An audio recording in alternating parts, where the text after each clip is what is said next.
किसी ने पूछा है कि हम अपनी बेहोशी को कैसे दूर करें, जागृत कैसे रहें।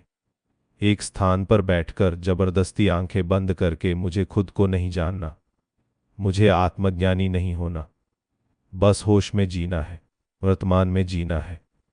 इस दुनिया में तीन तरह के लोग हैं। एक जो सन्यासी हो गए, जिन्होंने संसार त्याग दिया। दूसरे जो संसारी हैं, जिन्हें सन्यास से कोई मतलब नहीं है। और इन दोनों के मध्य एक व्यक्ति खड़ा होता है। कुछ ही लोग होते हैं जो ना तो संसारी होते हैं, क्योंकि इन्हें लगता है कि संसार में कुछ गड़बड़ है। वह इन्हें साफ नज़र तो नहीं आता पर इन्हें एहसास होता है। और ना ही सन्यासी होते हैं, क्योंकि सन्यासी जीवन इनकी समझ से परे है। एक और जहाँ एक सन्यासी के जीवन में बहुत सारी चुनौतियाँ होती हैं और उसका एक ही लक्ष्य होता है और वह खासतौर से उस लक्ष्य की ओर ही बढ़ता है। वहीं एक संसार के जीवन में अनगिनत चुनौतियाँ होती हैं और ज़्यादातर चुनौतियाँ बेवजह की ही होती हैं और जिनके लिए हम लड़ मरने को तैयार हो जाते हैं। संसार के भोग विलास में लिप्त यह लोग आंख पर पट्टी बांध कर जीते हैं। पर वह तीसरा व्यक्ति जो ना संसारी है और ना ही सन्यासी है, उसका जीवन इन दोनों से भी जटिल हो जाता है, क्योंकि वह संसार छोड़ नहीं पाता, क्योंकि उसकी जिम्मेदारियां बहुत ज़्यादा है। और सन्यासी जीवन को पकड़ नहीं पाता, क्योंकि संसार का त्याग आसान नहीं है। फिर भी वह कोशिश में लगा रहता है कि कुछ जान ले, कुछ समझ ले, यहीं इस संसार में रहते हुए जागृत रहे। लेकिन क्या इस व्यक्ति के लिए जागृत होना आसान है? तथागत गौतम बुद्ध ने अपने शिष्यों के लिए बहुत सख्त नियम बनाए थे, क्योंकि वह जानते थे कि यह संसार अपनी ओर खींचता है। जो भी संसार की ओर खींचा वह एक ऐसी दुनिया में प्रवेश करता है जो स्वार्थ और लालच पर टिकी है। धन का लालच, प्रेम का लालच, अधिकारों का लालच, मानसान का लालच और इन सबसे बड़ा विपरीत शरीर का लालच यानी सेक्स का लालच। यह सभी चीजें हमें सपने दिखाती हैं। विश्व की कल्पनाएं गढ़ती हैं कि ऐसा होगा, वैसा होगा, बस यह कर लो तो सारे सपने पूरे होंगे। आपने देखा, जब आप रात में सपने देखते हैं, सपने में आप एक पूरी दुनिया, पूरी जिंदगी भी जी जाते हैं। और जब तक आपका सपना चल रहा होता है, आप हमेशा बीच में ही होते हैं, यानी संतुष्टि नहीं होती। और जैसे ही आपकी आंखें खुलती हैं और अगर आपको सपना याद है, तो आप हमेशा सोचते हैं कि आगे क्या होना था। इसी प्रकार संसार के जो सपने हैं वह कभी खत्म नहीं होते, हमेशा बीच में ही रहते हैं। यह कभी पूरे नहीं होने वाले। पूरे होने का भ्रम अवश्य बना रहता है। इसी को माया भी कहते हैं। और जैसे ही सोते समय हमारे सपने टूट जाते हैं, पर आंखें खुल जाती हैं, संसार में भी हमेशा सपने टूटते हैं, क्योंकि यह सपने खुली आंखों से देखे जाते हैं। तो आंखें बंद होने पर सपने टूटते हैं, यानी मृत्यु हो जाती है। बंद आंखों के सपने आंखें खुलने पर टूटते हैं और खुली आंखों के सपने आंखें बंद होने पर टूटते हैं। क्योंकि कोई संसार बाहर की ओर नहीं है, संसार हमारे भीतर बसता है। और एक बार जब वह संसार से खाली हो जाता है, तब भी वह साधना और ध्यान जारी रखता है, क्योंकि संसार खींचता है और जागृति और समझ ही से बचा सकती है। बार तथागत गौतम बुद्ध का एक शिष्य एक युवती के प्रेम में पड़ गया। उसे चारों ओर वह युवती ही दिखाई देती।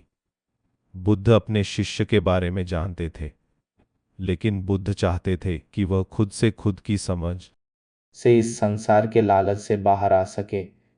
पर धीरे धीरे वह शिष्य बेकार होता चला गया। उसे ना भूख लगती, ना समय पर सोता, ना ही ध्यान और साधना में उसका मन लगता।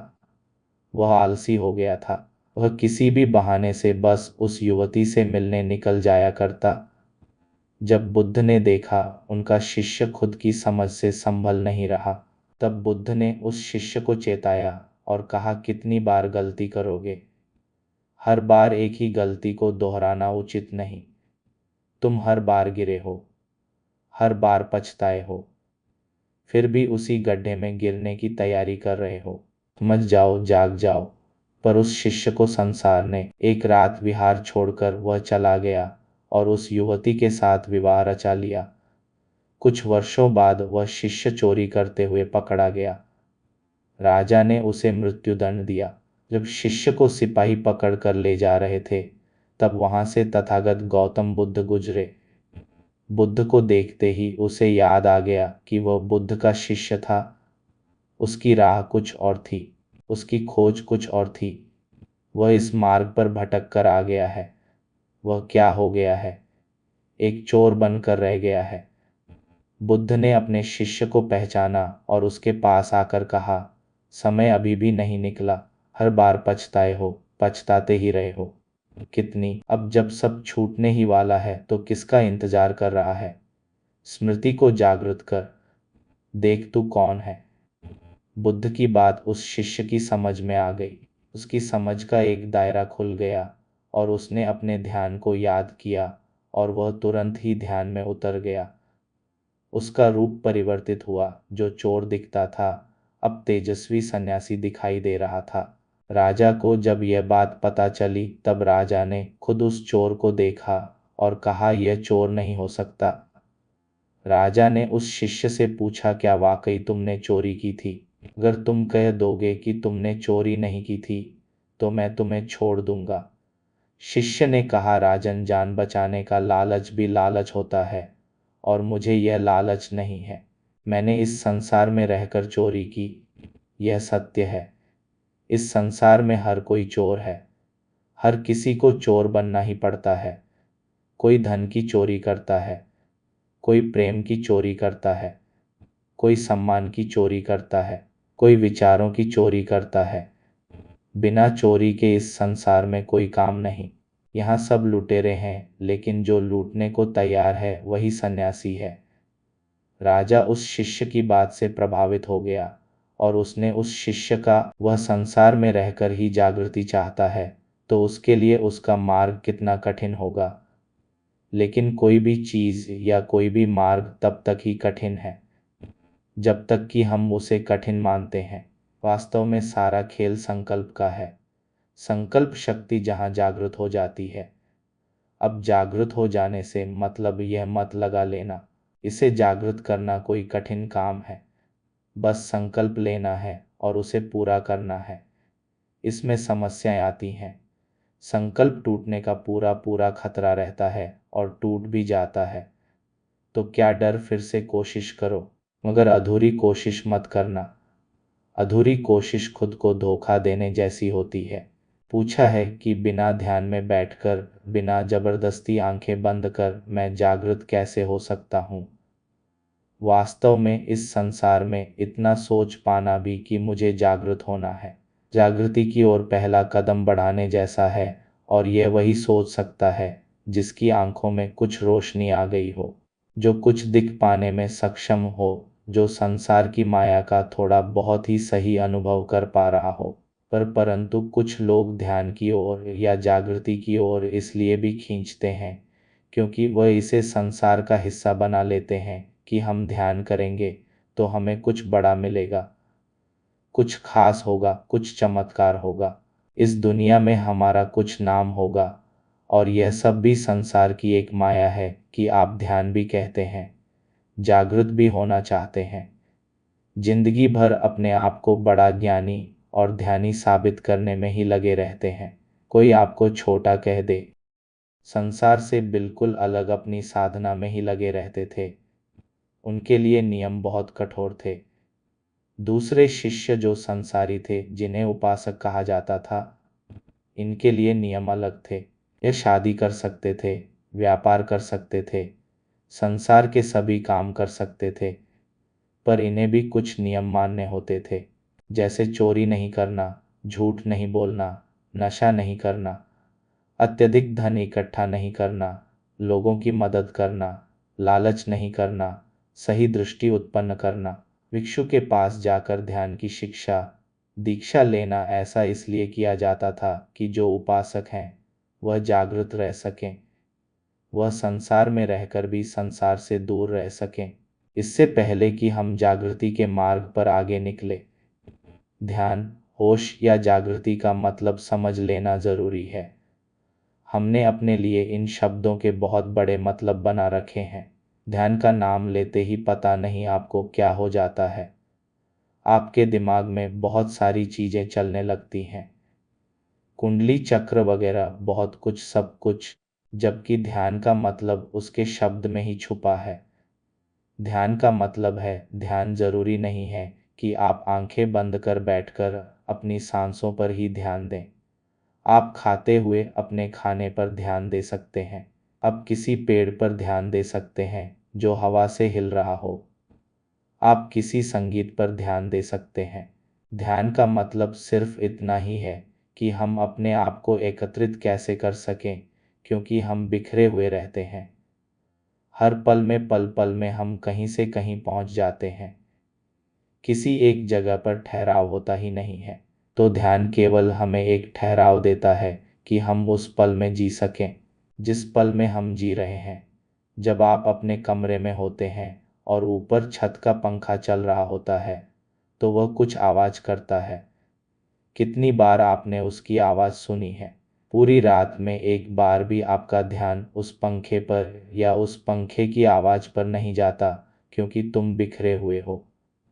पता नहीं कहाँ कहाँ खोए रहते हो, कौन कौन सी बातें सोचते रहते हो।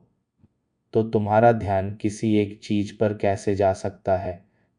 तो जब आप इतने बिखरे हुए हैं, हजारों लाखों हिस्सों में बंटे हुए हैं, तब आप हमेशा उस पल को खो देते हैं।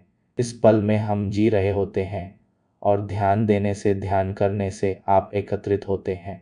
पर एक होता है ध्यान की कोशिश करना, और एक होता है ध्यान करना, और एक होता है ध्यान लग जाना, और यह बारी बारी से ही होता है। पहले आप कोशिश करेंगे, फिर आप ध्यान करेंगे, फिर आपका ध्यान लगेगा।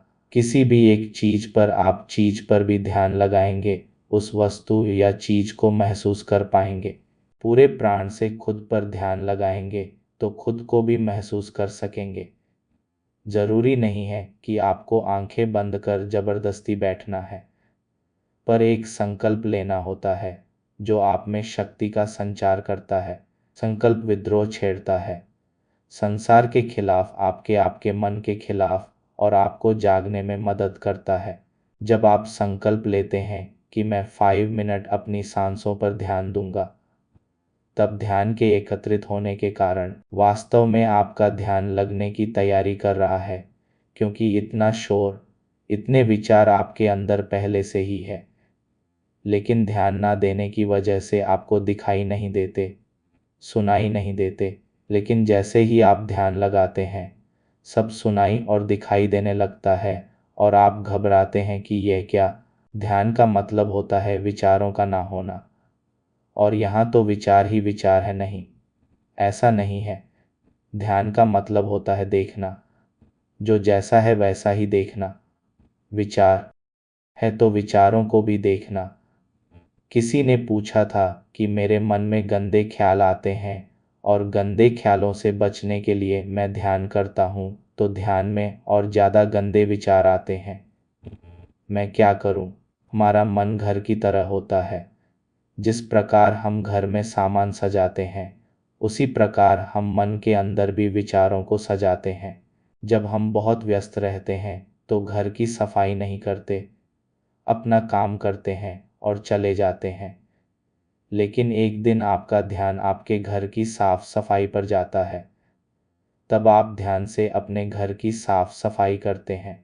तब आपको उस दिन अपने घर में वह गंदगी भी दिखाई दे जाती है जिसका आपको पता ही नहीं था।